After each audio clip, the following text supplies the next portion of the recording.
Hi all, welcome to SSD world of nature. ఈరోజు మనం చపాతీలోకి పూరీలోకి అదిరిపోయే ఆలూ కుర్మా ఎలా చేయాలో చూద్దామా. ముందుగా కడాయి వేడైన తర్వాత నూనె వేసుకొని ఆవాలు వేసుకోవాలి. ఆవాలు కొద్దిగా చిటపటలాడిన తర్వాత పచ్చిపప్పు వేసుకోవాలి. అది కొంచెం ఫ్రై అయిన తర్వాత దాంట్లోకి మనం కరివేపాకు వేసుకుందాం.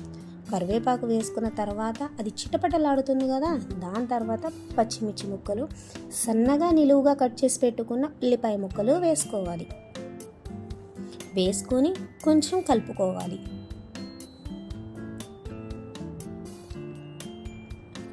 అలా కలుపుకున్న తర్వాత అవి తొందరగా మగ్గడం కోసం అని చెప్పి నేను అందులో సాల్ట్ వేసుకున్నాను. సాల్ట్ వేసుకొని ఒక 2 నిమిషాలు దాన్ని మగ్గనివ్వాలి. చూడండి, 2 నిమిషాల తర్వాత అలా అయింది. నేను దాంట్లో క్యారెట్ ముక్కలు, సన్నగా కట్ చేసి పెట్టుకున్న క్యారెట్ ముక్కలని వేసుకున్నాను.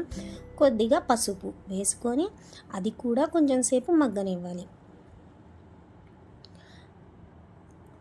మధ్య మధ్యలో కలుపుకుంటూ, అడుగు అంటకుండా కలుపుకుంటూ మగ్గనివ్వాలి.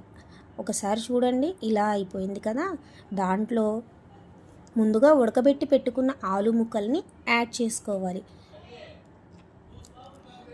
వేసుకున్న తర్వాత వాటిని బాగా కలుపుకొని ఇంకొంచెం సేపు మగ్గనివ్వాలి.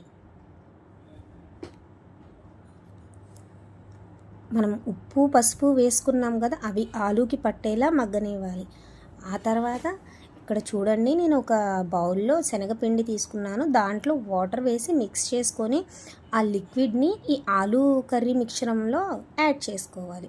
ఆ మిక్చర్లో యాడ్ చేసిన తర్వాత కొంచెం వాటర్ అడ్జస్ట్ చేసుకొని సిమ్లో పెట్టి ఒక 5 మినిట్స్ ఉడకనివ్వాలి.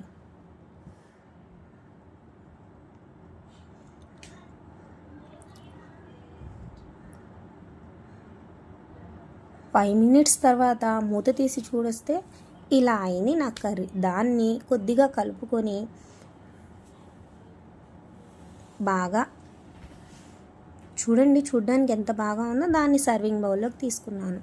చపాతీలో వేడి వేడి చపాతీ వేసుకొని దాంట్లోకి ఈ ఆలూ కర్రీ వేసుకొని తింటే ఆహా, ఈ రోజుకి ఇది చాలు అనిపించేస్తుందండి. అంత బాగుంటుంది. ఒకసారి మీరు ట్రై చేయండి. నేను ఇందులో పచ్చిమిర్చి వేసుకున్నాను కాబట్టి నాకు కారం అవసరం లేదు.